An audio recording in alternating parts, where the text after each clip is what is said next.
This attractive place was a wedding gift from the people of Kenya.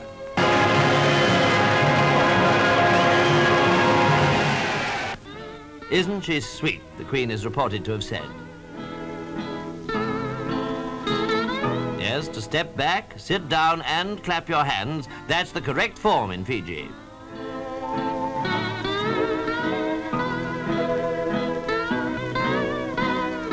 And when the brew was ready, it was offered in a coconut shell to the Queen.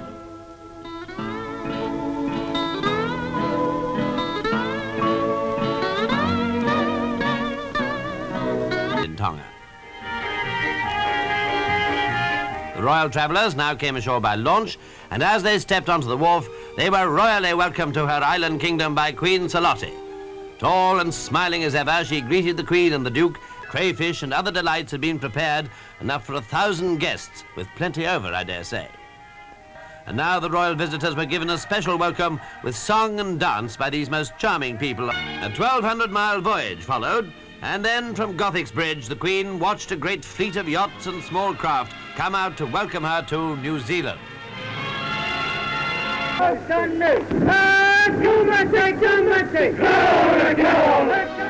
As they stepped ashore, the Queen and His Royal Highness received an official welcome from the Governor-General, Sir Willoughby Norrie.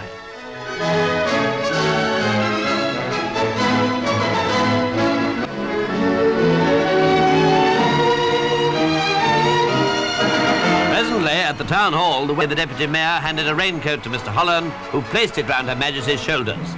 Such were the opening scenes of the royal tour of New Zealand. As the Queen herself said later, it was indeed a spectacular by the Prime Minister, Mr. Menzies, by the New South Wales Premier and others. The Queen was the first reigning sovereign to set foot on Australian soil, and the ground she now trod was... I want to tell you all how happy I am to be amongst you and how much I look forward to my journey through Australia.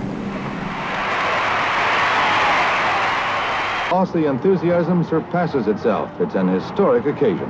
The first time a reigning British sovereign has visited Australia, and the public acclaim of the Queen is on a scale unparalleled in the nation's history. A significantly high honour, the personal gift of our monarch to a distinguished Australian. After an address of welcome from Mr. Stanley, the Governor of Virginia, the Queen made this reply. 350 years ago, the great American nation was born at this historic place. I cannot think of a more appropriate point for us to start our visit to the United States. Now came the President's official welcome. This record of Her Majesty's first visit as Queen.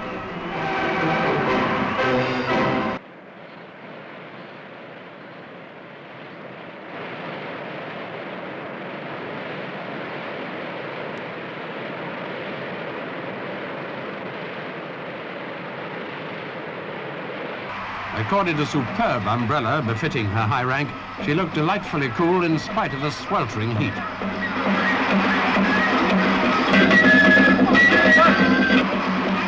Chief after chief was presented. A very special event this for the Ashantis. And the first official greeting was offered by President Rajendra Prasad, and then by the Vice President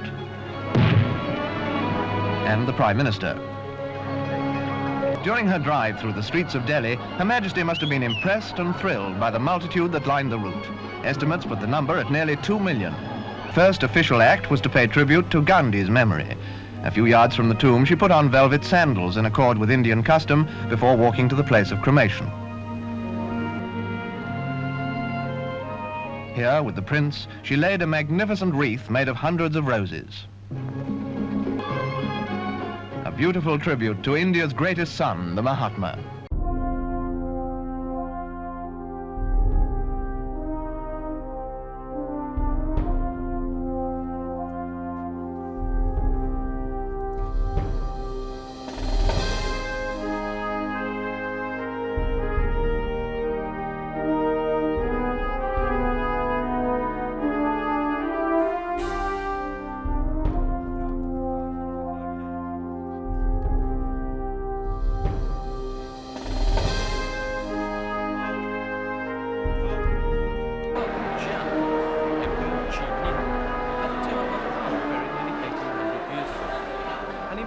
image from the country's insular heart, China that's looking increasingly outwards.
Mr. Speaker,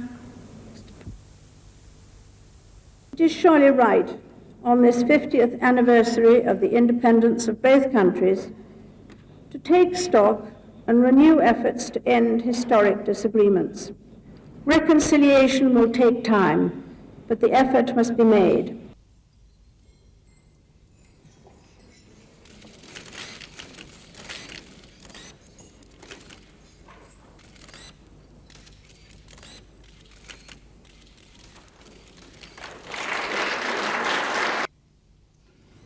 You and I have spent most of our lives believing that this evening could never happen. I hope that you are as delighted as I am to be proved wrong.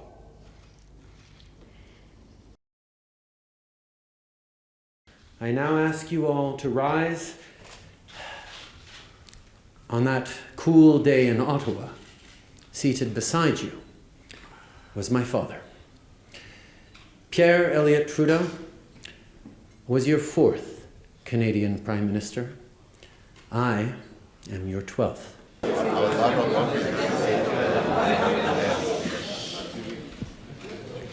Prime Minister Muscat, as head of the Commonwealth, it is with great pleasure that I welcome you all here this evening. Thank you, Mr. Prime Minister of Canada, for making me feel so old.